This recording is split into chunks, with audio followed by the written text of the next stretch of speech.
Good morning. My name is Lokesh. I'm from CSEB, and today my topic is asymptotic notations. So let us discuss what is asymptotic notations. Asymptotic notations are the mathematical notations used to describe the running while running an algorithm where the input tends towards a particular value or a limiting value. For example, in bubble sort, when the input has already sorted, the time taken by the algorithm. Nandini, ఇంకోసారి చెప్తాను.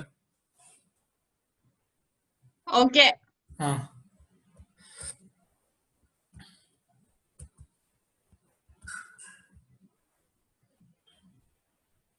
Okay.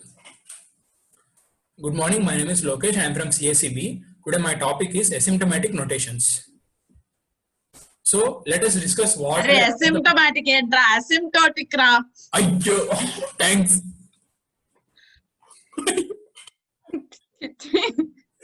Thanks అందుకే చెప్పాను ఇందాక చెప్పు ఒకసారి అని bye సరే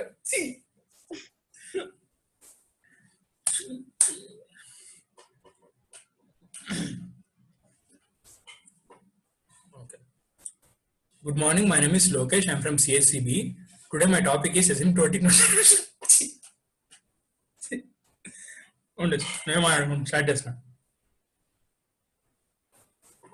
Good morning. My name is Lokesh. I am from CSEB.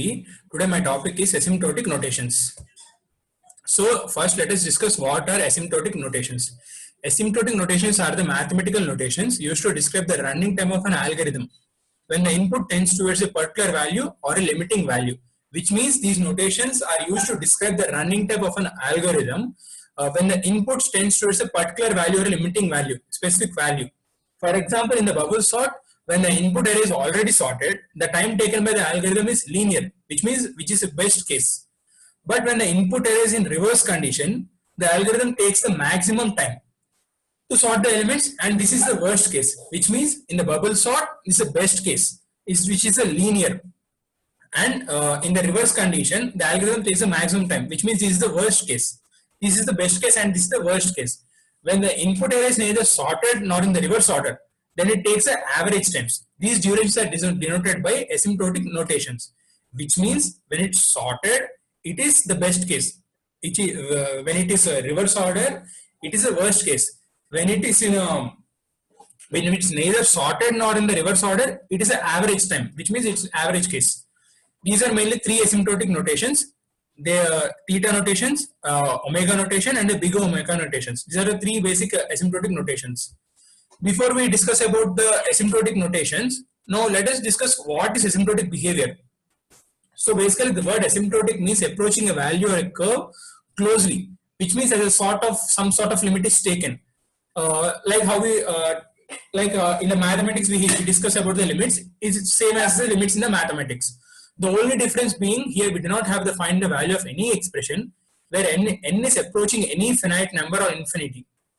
But in case of asymptotic notations, we use the same model to ignore the constant factors and the insignificant parts of an expression.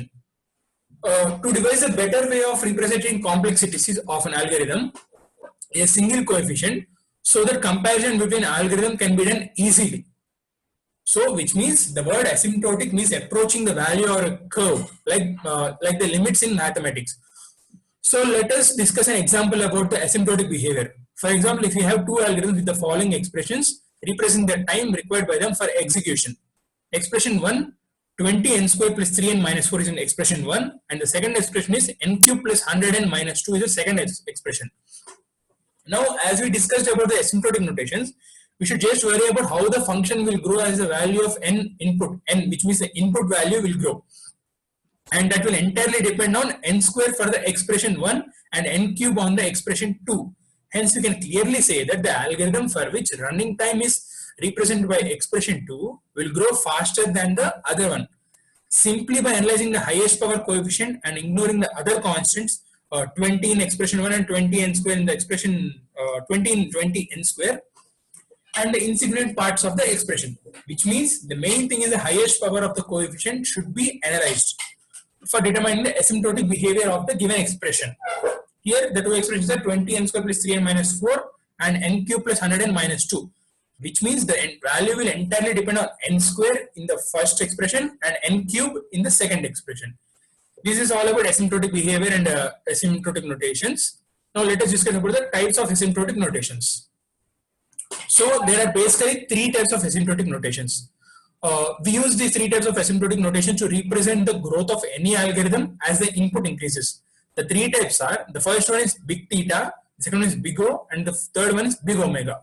These are the three types of the asymptotic notations. So coming to the theta notation. The theta notation bounds a function from above and below. So it defines exact asymptotic behavior. A simple way to get theta notation of an expression is to drop lower order terms and ignore leading constants. For example, consider the following expression: 3n cube plus 6n square plus 6000 is equal to theta of n cube. Dropping lower order terms is always fine because there will always be n naught after which theta n cube has higher values. For example, let us consider a given function g of n. We denote theta of g of n in the following set of function, which means there exists positive constants c1, c2 and n naught such that 0 is less than or equal to c1 into g of n, which is less than or equal to f of n, which is also less than or equal to c2 into g of n for all the values n greater than n naught.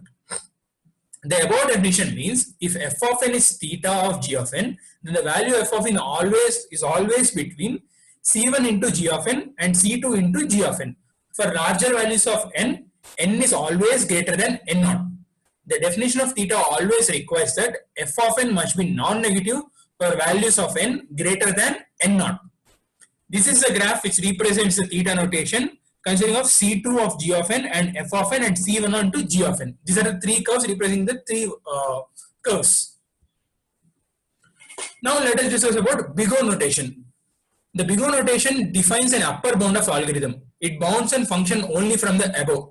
For example, consider the case of insertion sort. It takes linear time in the best case and quadratic time in the worst case. We can safely say that the time complexity of insertion sort is 0 into n, 0 O of n square. Note that O of n square also covers the linear time, which means O of n square also covers the linear time as well as the average time. If we use theta notation to represent time complexities of an insertion sort, we have to use two statements for the best and the worst case. The worst case of time complexity of insertion sort is theta of n square.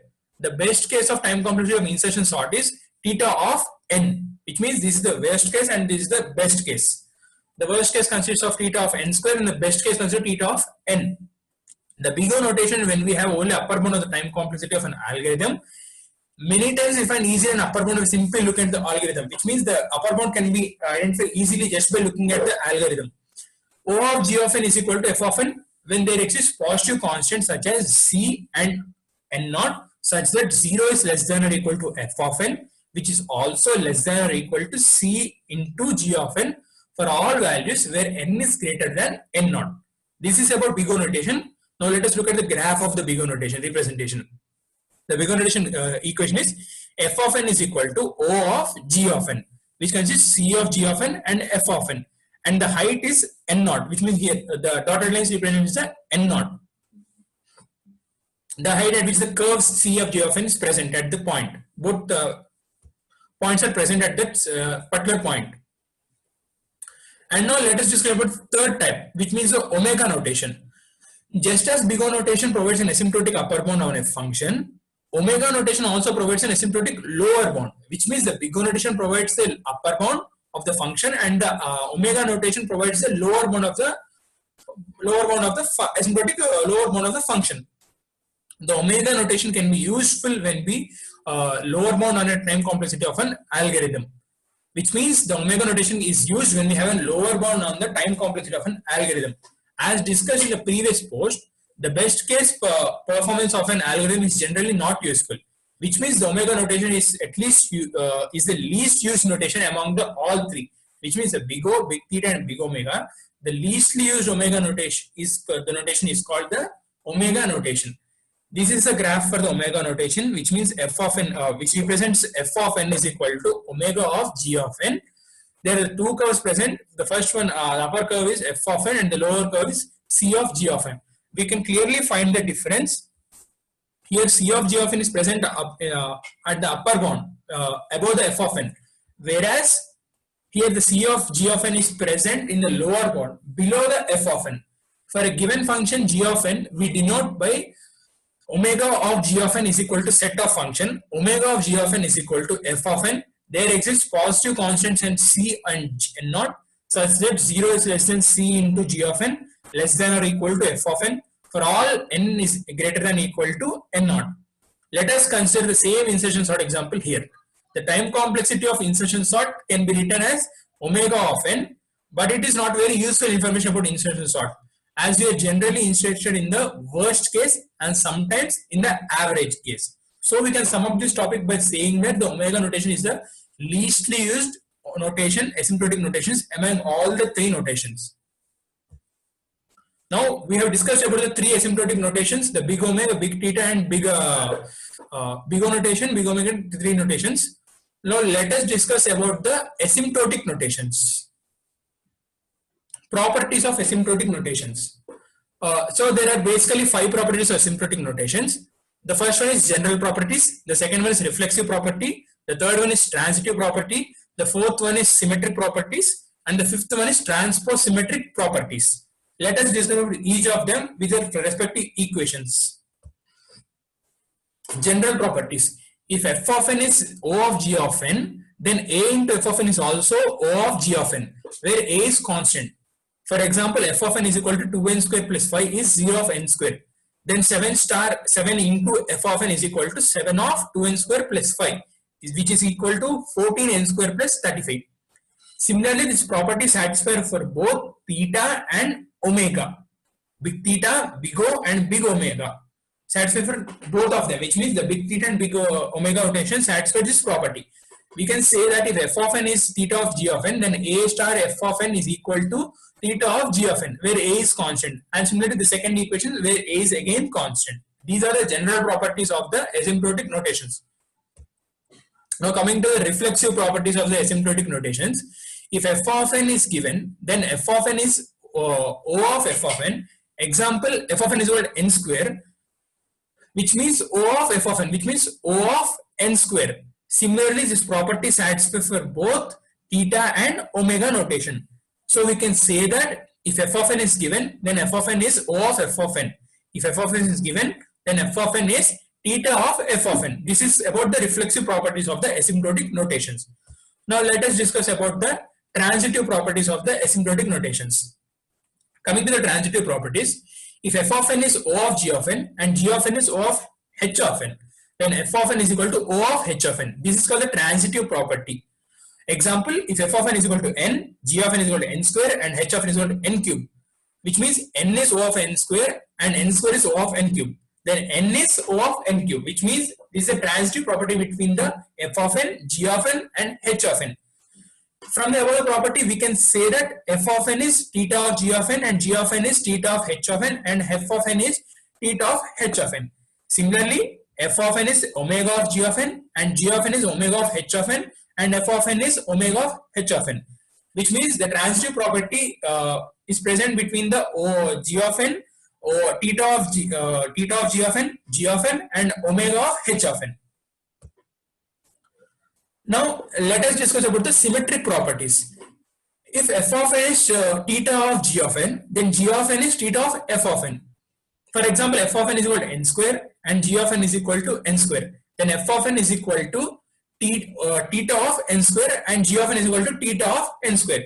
This property is satisfied only for the theta notation, which means when f of n is equal to n square and g of n is equal to n square, then f of n is equal to theta of n square and g of n is equal to theta of n square. Both f of n and g of n are equal. This is the symmetric property and it is applicable only for the theta notation. Now transposymmetric properties. In the coming into transposymmetric properties, if f of n is O of g of n and g of n is omega of f of n, then let us consider an example. F of n is equal to n, g of n is equal to n square. Then n is O of n square and n square is omega of n. This property only satisfies for the big O and big omega notation. It does not satisfy for the big theta notation. This is all about the properties of asymptotic notations and the 3 types of asymptotic notations, which are big O, big omega, and big theta. Thank you.